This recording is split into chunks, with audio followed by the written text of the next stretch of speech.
Existem várias coisas que a gente pode dar de comparativo em relação a isso. Uma força como os Estados Unidos, com a influência e tudo mais que eles têm, você entrar num país, você sair é muito complicado. Você sair, por exemplo, do Japão é muito complicado, porque existem forças americanas no Japão até hoje. O Japão é soberano, mas depois que o Japão perde a Segunda Guerra Mundial, e o Japão era um país muito agressivo e muito perigoso, assim, dizem até que se não tivesse tido Hiroshima e Nagasaki, a Segunda Guerra Mundial, para o Japão, tinha durado mais 2 anos.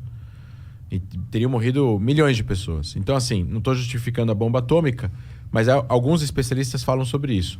Aí os Estados Unidos ocupou o Japão, e aí ele explicou para o Japão, olha, vocês perderam a guerra, é dessa forma que vocês vão reconstruir o país para ter uma democracia e para evitar que existam líderes japoneses que voltem. O Japão era um império, né? Tinha um imperador, era uma ditadura, etc. e tal, e a partir daí se tornou uma democracia. Mas isso foi através de ajuda dos Estados Unidos. Só que o Japão tinha uma cultura embaixo disso, tinha centenas de anos, tinha União Nacional, tinha uma cultura educacional que podia ser transformada para educar a população, a paz, etc. e tal. A Alemanha, mesma coisa. O Afeganistão não tinha isso. Uhum. Então, assim, eles têm uma certa responsabilidade em relação a isso. É a mesma coisa que a ajuda militar. Se eles se comprometem agora, por exemplo, em dar ajuda militar para o Iraque, e eles também tiraram Saddam Hussein, etc. e tal, existe um governo iraquiano, xiita agora, que é a maioria do país, 60%, e existe um exército e por aí vai. E existem sunitas radicais que fazem atentados contra os xiitas e vice-versa. E os Estados Unidos ainda estão no Iraque e existe muita ajuda militar ao Iraque. Se eles simplesmente retirarem essa ajuda, eles têm uma responsabilidade das consequências que essa ajuda gerou nos últimos 20 anos, nos últimos 18 anos. Se eles tirarem essa ajuda do dia para a noite, o exército iraquiano pode sucumbir e, eventualmente, tudo que eles fizeram pode cair em mãos de outros. E o que aconteceu agora é que os Estados Unidos venderam muitas armas para o exército afegão. Eles construíram um exército com ajuda americana de 300 mil homens. Muitos fugiram, muitos desertaram, muitos foram embora. E muitas bases afegãs que estavam 100% armadas com armamento americano caíram na mão do Talibã. Então o Talibã agora está com rifles, antimísseis, tanques, carros, até aviões que eles nem sabem pilotar, porque eles não têm know-how de força aérea, na mão do Talibã. Inclusive teve uma foto que tinha um avião brasileiro. Então existe alguma chance de acontecer uma puta guerra ou vai ficar nesse clima tenso assim para sempre? Olha, se o Talibã não violar, por exemplo, o que foi dito, né, não atingir pessoas de fora do país, não começar agora a fazer execuções em massa. Por exemplo, se eles pegarem agora... A gente está na idade da internet, então tudo é muito fácil de ser publicado, né? Até o Talibã conseguir controlar a internet no país vai ser muito difícil. Então, a Coreia do Norte faz isso muito bem. A Coreia do Norte não tem... Nada sai da Coreia do Norte sem que o governo não veja. Sim. Mas é porque a Coreia do Norte nunca teve caos, sempre foi controlado. Então, o Afeganistão, nos últimos 20 anos, tinha internet livre. Então, se alguém tweetar de lá, estão executando pessoas nas ruas, vão tirar uma foto, o mundo vai começar a ver isso. E isso não vai pegar bem para o Talibã. Eles estão querendo ganhar legitimidade. Eles não estão querendo que ninguém invada eles. O Conselho de Segurança, o Conselho de Segurança da ONU, está olhando para o que está acontecendo. Então, diferentemente do que aconteceu no Irã em 79, que teve altas execuções por causa do golpe, que foi feito pelos ayatolás, eles eventualmente vão meio que se comportar um pouco mais agora. Se eles se comportarem em relação a não atingirem objetivos americanos, os Estados Unidos conseguirem tirar todo mundo que pertence ao corpo diplomático e militar do Afeganistão em segurança, inclusive pessoas que não podem ser descobertas, afegãos que colaboraram com a CIA, colaboraram com o governo afegão, jornalistas, eventualmente tem agora uma mulher prefeita que está morrendo de medo que ela vai ser presa pelo Talibã. O Talibã tem repetido nos últimos 2 dias que não está perseguindo ninguém, que vai dar anistia para todo mundo. Eu não sei o quanto isso é verdade, porque assim, eles podem falar X e fazer Z. O Hamas também falou que tem cessar-fogo e anteontem caiu um foguete em Israel. Então, assim, não tem muito em quem confiar, não funciona muito em contrato naquela região, esse tipo de gente, nesse tipo de cultura, com esse tipo de grupo, com esse tipo de visão fundamentalista da religião dentro da política. Eles enxergam a realidade de uma forma completamente diferente. Então, assim, para eles, a democracia, a liberdade de imprensa, a liberdade das mulheres é uma coisa ruim, não é uma coisa boa. Eles acham que eles estão fazendo bem para a humanidade. E que nós, aqui no Ocidente, de forma livre, estamos transformando a sociedade num lugar ruim. Uhum. E é isso que é o problema. Se eles começarem a violar os direitos humanos muito, de forma a chocar o mundo, eu acredito que possa haver alguma intervenção pontual. Mas existe algum outro ponto de conflito por trás de tudo isso? Ou é só uma briga entre democracia e não democracia? Por que eles querem ter poder desse local, por exemplo? É só uma expansão ideológica? É isso? E aí isso se remete à visão do que a gente chama de Radical Militant Islam, em inglês.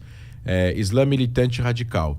Esse tipo de doutrina, conduta, é uma doutrina, uma conduta criada no que a gente poderia dizer no pós-pan-arabismo, que a gente chama de pan-islamismo, que é uma junção de uma visão, de visões religiosas radicalizadas que surgiram com a Irmandade Muçulmana no Egito e foram expandindo para o arabismo e outras vertentes, a própria Revolução Islâmica no Irã, o salafismo, o jihadista e por aí vai, que são o surgimento de grupos de pessoas que querem que o Islã conquiste territórios, conquiste pessoas para poder ter participação política nacional nesses países, para que gere o controle por eles dessas regiões, eles apliquem a lei islâmica ao pé da letra nessas regiões aos muçulmanos, que não necessariamente querem seguir a religião ao pé da letra, talvez não querem ficar só no tradicional. Não estou falando que eles querem ser laicos e não serem religiosos. É uma sociedade muito mais conservadora, mas eles não querem... Tem gente que não quer rezar 5 vezes por dia, quer rezar uma. Tem gente que não quer casar com 5 mulheres, quer casar com uma só. Enfim, várias implementações religiosas ao pé da letra que esses grupos gostariam de fazer. E acho que, em suma, a gente poderia resumir nisso.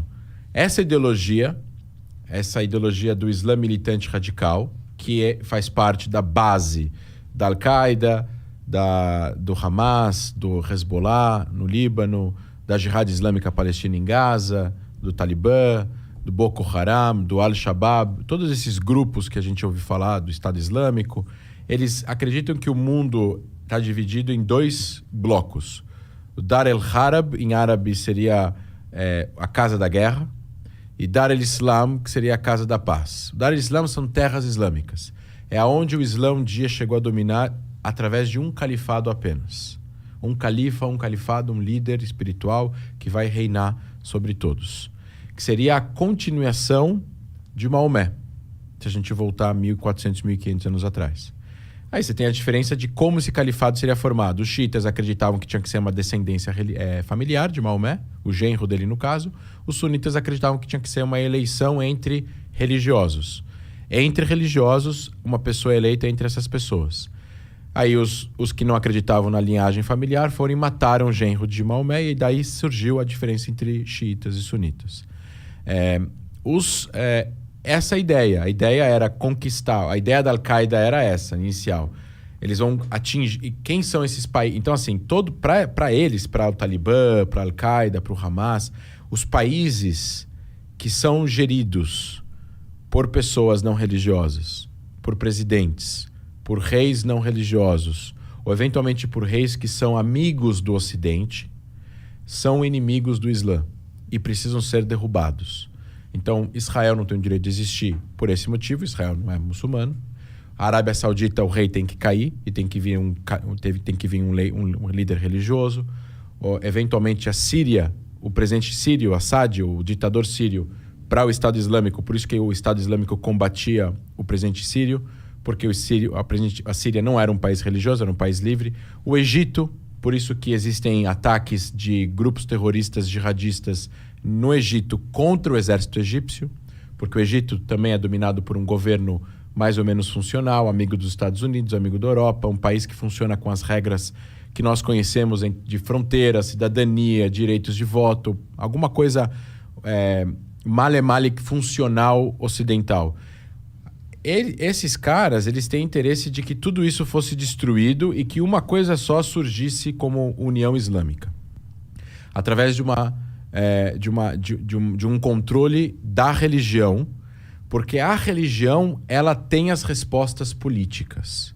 Então não há separação qualquer de igreja e Estado. É uma junção total dos dois. A Constituição é a lei religiosa e assim por diante.